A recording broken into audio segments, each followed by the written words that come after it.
Pernah main ke Taman Sari? Ya. Pernah nggak kalian main ke Taman Sari yang ada di Jogja? Kalau kalian pernah ke sana, pasti kamu tahu tempat ini itu estetik banget buat foto-foto.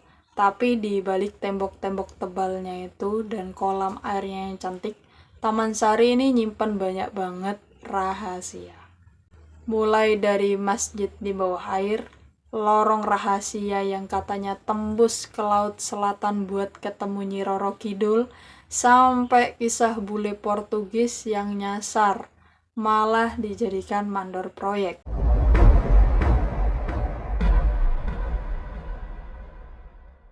Hai semuanya, terima kasih sudah klik video ini. Hari ini kita bakal bongkar sejarah asli Taman Sari yang ada di Jogja. Ya, berdasarkan sebuah catatan lawas dari majalah Intisari di tahun 1973.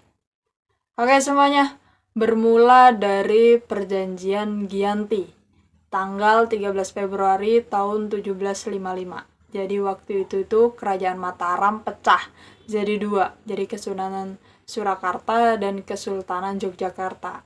Nah, Jogja ini dipimpin sama Pangeran Mangkubumi, yang gelar barunya adalah Sultan Hamengkubuwono I. Asal kalian tahu ya, Sultan Hamengkubuwono I ini bukan raja biasa. Waktu masih di Mataram, beliau ini terkenal sebagai ahli bangunan, ya, ahli bangunan. Beliau sendiri yang turun tangan ngerancang keraton Jogja. Tapi buat urusan bikin istana air, Taman Sari ini beliau pasrahkan ke orang kepercayaannya. Siapakah itu? Tumenggung Mangkundipuro. Yang unik, Tumenggung Mangkundipuro ini adalah Bupati Madiun ke-13, guys. Karena wilayah kekuasaan Jogja pada waktu itu lumayan luas ya, lumayan luas. Dari Madiun sampai Banyumas ya. Usut punya usut nih. Biaya pembangunan Taman Sari ini secara nggak langsung dikumpulin dari hasil keringat rakyat Madiun.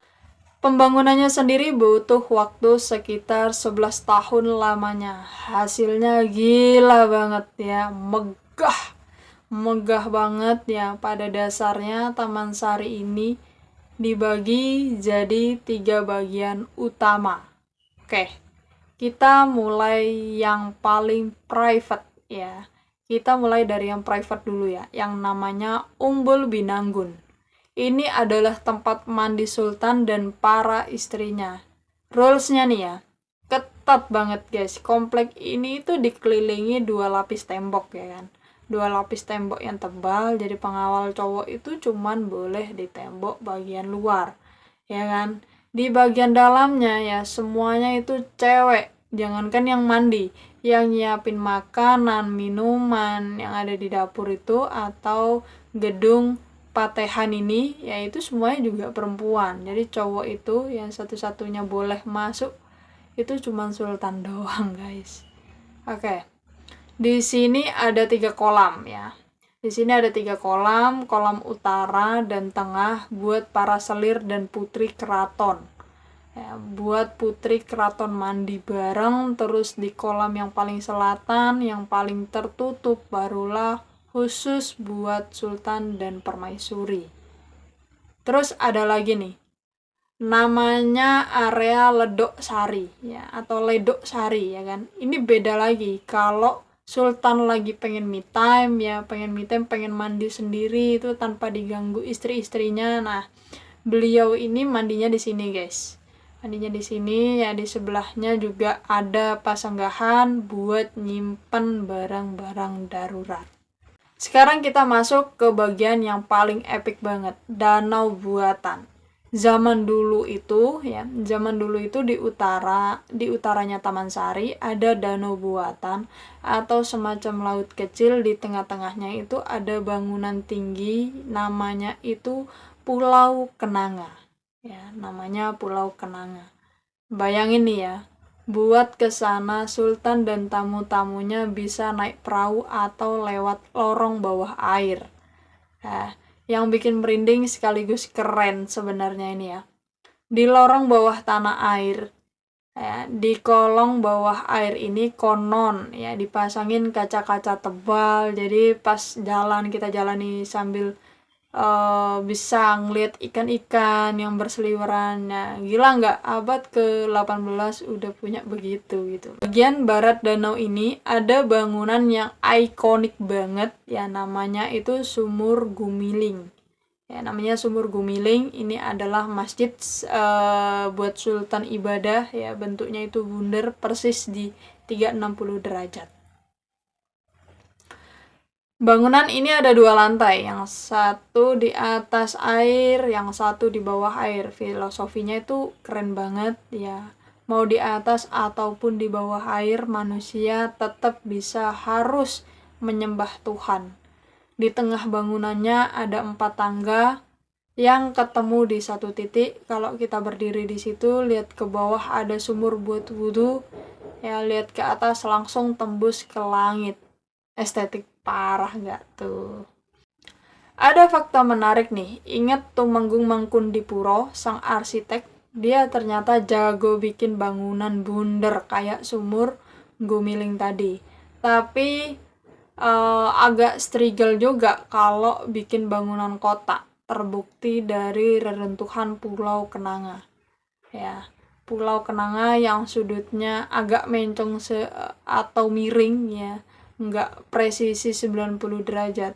Tapi untungnya di tengah proyek ada kapal Portugis yang karam ya di pantai selatan Jogja.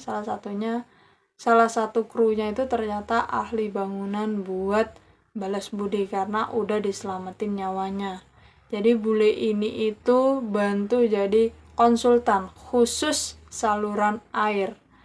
Pas Taman Sari kelar, bule Portugis ini malah dikasih gelar jabatan kehormatan namanya Demang sama Sultan ya. Dikasih jabatan kehormatan namanya Demang ya guys.